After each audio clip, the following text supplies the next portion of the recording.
UPSC ने पिछले prelims की ऑफिशियल आंसर की रिलीज़ कर दी है आने वाले प्रीलिम्स के लगभग 10 दिन पहले। हर साल की तरह इस बार भी बड़ा शॉक देखने को मिला ही है। किसी कोचिंग के 8 आंसर गलत हैं, जैसे हमारे सिनॉप्सिस आईएएस के, किसी के 10, किसी के 12, कुछ कोचिंग्स के 15-16 क्वेश्चंस तक वेरी कर रहे हैं। अब सबसे बड़ा क्वेश्चन ये, जब इतने रिसोर्सेज, इतने फैकल्टी मेंबर्स और इतनी डिस्कशन के बाद भी कोचिंग्स भी सही आंसर नहीं दे पा रही, इतने घंटों के रिसर्च के बाद, इवन कंप्लीट ईयर में, तो एग्ज़ाम हॉल में स्टूडेंट्स क्या करेंगे? हम क्या कर लेंगे? क्या आंसर की चेक करनी चाहिए? क्या एलिमिनेशन टेक्निक्स छोड़ देनी चाहिए? क्या तुक्केबाजी ख़तरनाक है? तो इस वीडियो में हम बिल्कुल प्रैक्टिकल तरीके से बात करेंगे, जैसे मैं हमेशा बात करता आया हूँ मैथमेटिकली। यूपीएससी की जो मैथमेटिक्स है वो समझेंगे। आंसर की डिबेट हमें प्री से पहले, अगले प्री से पहले हमें समझनी चाहिए, यहाँ इंपॉर्टेंट है, एंड प्री के जस्ट बाद यहाँ इंपॉर्टेंट है। काफ़ी इंपॉर्टेंट रोल प्ले करती है ये आंसर की। तो सबसे पहले एक रियलिटी समझते हैं कि यूपीएससी एक रिलेटिव कंपटीशन है, कोई स्कूल लेवल का एग्ज़ाम तो है नहीं। यहाँ सिर्फ इस चीज़ से सिलेक्शन तय नहीं होता कि आपने कितने क्वेश्चन ठीक किए। सिलेक्शन इस बात से डिसाइड होता है कि आपने कंपटीशन से बेटर परफॉर्म किया है कि नहीं, सिली मिस्टेक्स कितनी कम की, अनसर्टेनिटी कितनी बेटर तरीके से आप हैंडल कर गए। तो यही रीज़न है कि आंसर की वेरिएशन से हमें पैनिक नहीं करना चाहिए। मान लो मैथमेटिक्स थोड़ी समझते हैं। एक क्वेश्चन में कोचिंग नंबर 1 कहती है ऑप्शन बी ट्रू है, कोचिंग नंबर 2 कहती है ऑप्शन सी ट्रू है। अब जब कोचिंग्स डिवाइडेड है तो स्टूडेंट्स भी कुछ डिवाइडेड होंगे, कुछ स्टूडेंट्स बी को मार्क करके आएंगे, कुछ स्टूडेंट्स सी को मार्क करके आएंगे। अब जब लॉ ऑफ प्रोबेबिलिटी देखेंगे, बहुत बड़े लेवल पे ये चीज़ें होंगी, लगभग लाखों स्टूडेंट्स दे रहे हैं, तो ब्रॉडली 50% चांसेस है आधे स्टूडेंट्स बी मार्क करेंगे, आधे स्टूडेंट्स सी मार्क करेंगे। और ऐसा कई क्वेश्चंस में होगा। ये 50% चांस क्यों है? मान लो हम टॉस एक बार उछालते हैं तो हो सकता है हेड आ जाए, 4 बार उछालते हैं तो हो सकता है 4 बार हेड आ जाए, या 3 बार हेड और 1 बार टेल आए। लेकिन अगर हम 4000 बार उछालेंगे तो ऐसा नहीं कि 3999 टाइम्स हेड आएगा। ऑलमोस्ट इक्वल होता है, ये प्रोबेबिलिटी का लॉ है। जितना सैंपल साइज़ बड़ा होता है, प्रोबेबिलिटी उतना 50% की साइज़ की साइड जाती है। तो यहाँ पे कुछ स्टूडेंट्स जिन्होंने बी मार्क किया उनको एडवांटेज है, जिन्होंने सी मार्क किया उनको डिसएडवांटेज। लेकिन किसी और क्वेश्चन में ऐसी सी चीज़ होगी तो ओवरऑल जिनको यहाँ एडवांटेज मिला वो दूसरे क्वेश्चन में डिसएडवांटेज में चले जाएंगे, और जो यहाँ पीछे रह गए थे वो दूसरे क्वेश्चन में मैच कर लेंगे। अब एक और सिनेरियो, मान लो यूपीएससी कहता है कि बी सी दोनों गलत है, आंसर डी है, जैसे आरबीआई के क्वेश्चन में हुआ। तो अब प्रॉब्लम आपकी नहीं, इनका भी गलत, इनका भी गलत, 100% स्टूडेंट्स का गलत, क्योंकि सबके क्वेश्चन सॉल्व करने के तरीके सेम है। पूरा इकोसिस्टम है, जो पूरा मार्केट है यूपीएससी का, वो कंफ्यूज्ड है। जो कन्फ्यूज़न आपको है वही लाखों स्टूडेंट्स को है, वही कोचिंग्स को है। इसका क्या मतलब है? इसका ये मतलब है कि कट ऑफ नीचे जाएगी, रिलेटिव रैंकिंग बहुत ज़्यादा डिस्टर्ब नहीं हुई, सबके मार्क्स गिरेंगे। और ये बहुत इंपॉर्टेंट पॉइंट है। यहाँ पे एक मैथमेटिकल कैलकुलेशन आपको समझने की नीड है। 3 इजी क्वेश्चन अगर आप गलत कर देते हो तो आपको क्या लगता है? 1/3 नेगेटिव मार्किंग के हिसाब से एक क्वेश्चन आपका रॉन्ग हुआ या फिर -2 मार्क्स आएंगे? ऐसा नहीं है। 3 क्वेश्चन जो सब ठीक कर रहे हैं, अगर आप वो गलत करते हो तो बाकियों के +6 मार्क्स आ रहे हैं, आपके -2। टोटल 6 - -2 = 8 मार्क्स का वेरिएशन आता है। और सपोज आप ऐसे 12 क्वेश्चन गलत करते हो जो सब सही कर रहे हैं।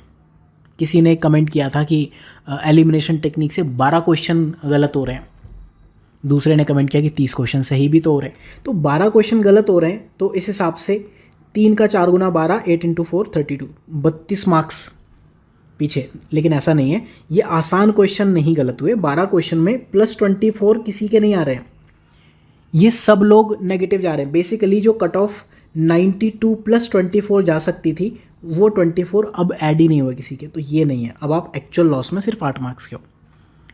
अगर आपको ये कैलकुलेशन समझ नहीं आई तो थोड़ा पीछे जाके वापस से वीडियो रिप्ले करके देख लो।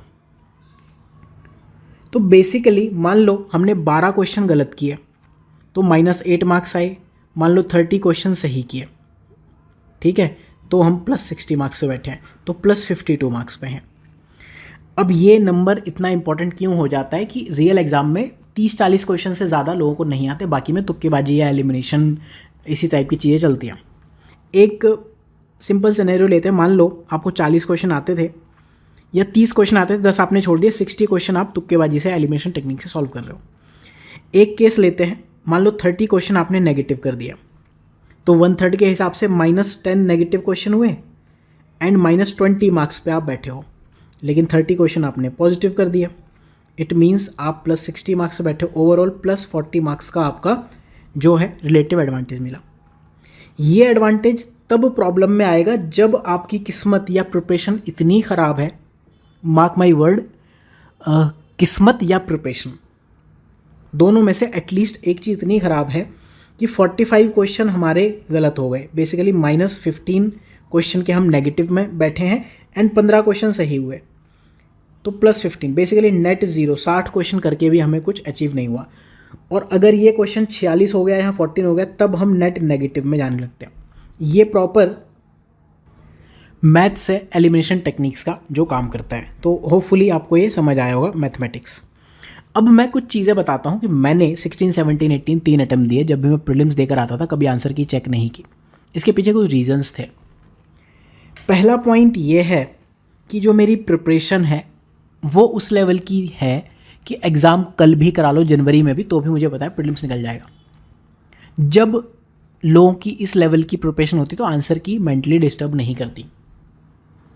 स्टूडेंट्स को पता होता है, आपने देखे हैं यूट्यूब भरा पड़ा है ऐसे लोगों से 6 आउट ऑफ 6 प्रीलिम्स कैसे क्वालिफाई किए, 5 out of 5, 9 out of 9 prelims qualify करने वाले लोग भी बैठे हैं। आपको पता है बेसिक्स स्ट्रॉन्ग है, एक्यूरेसी ऑप्टिमाइज्ड है, सोर्सेज मल्टीपल रिवीजन हो चुके हैं तो पैनिक कम है। तो पहला चीज़ क्या है, हमारी प्रिपरेशन पे हमें भरोसा है। दूसरा पॉइंट क्या है कि आंसर की का जो ट्रैप है, आंसर की का जो ट्रैप है वो अपने आप में एक डेंजरस ट्रैप है। सपोज आपने आंसर की चेक की, मार्क्स बॉर्डर लाइन पे आए, प्रीलिम्स के पेपर से लेके रिजल्ट तक सपोज 25 दिन का टाइम है, तो उन टाइम में क्या होगा, टेलीग्राम और रेडिट पे डिबेट चलेगी, यूट्यूब पे एनालिसिस चलेगा, ये क्वेश्चन गलत है, यूपीएससी को चैलेंज करते हैं, कोर्ट जाते हैं, ये ऑप्शन टेक्निकली तो सही है, उस बुक के हिसाब से ये है वो है। और मेंस प्रिपरेशन छोड़ के इसी सब में आप फंस जाओगे। चाय पे चर्चा, खाट पे चर्चा, यही सब चलेगी। ये सबसे डेंजरस ट्रैप है। आपने सीधे 25 दिन गंवा दिए एंड जितना टाइम प्री और मेंस के बीच में मिलता है ना, उसमें लगभग 25 से 30% टाइम आपने खो दिया। प्रैक्टिकल चीज़ ये है, तीसरा पॉइंट अगर मैं कहूँ, मान लो प्री निकलता है या नहीं निकलता, दोनों ही केस में अगर मुझे अगला अटेम्प्ट देना है या फिर मेरा लास्ट अटेम्प्ट नहीं है तो मेंस की तैयारी तो करनी ही है। प्रीलिम्स निकला तो भी मेंस की तैयारी करनी है, प्रीलिम्स नहीं निकला तो भी अगले अटेम्प्ट के लिए मेंस की अंडरस्टैंडिंग तो चाहिए, तैयारी तो करनी पड़ेगी। और बाई चांस प्रीलिम्स निकल गया और आपने ये 20-25 दिन का गैप निकाल दिया बीसी करते हुए, तो वो जो गोल्ड माइन है ये आपने 20 से 25% टाइम अपना खुद का वेस्ट कर दिया। तो ये कुछ इंपॉर्टेंट चीज़ें हैं। एंड चौथा एक जो पॉइंट है कि यूपीएससी एक रिलेटिव कंपटीशन तो है ही।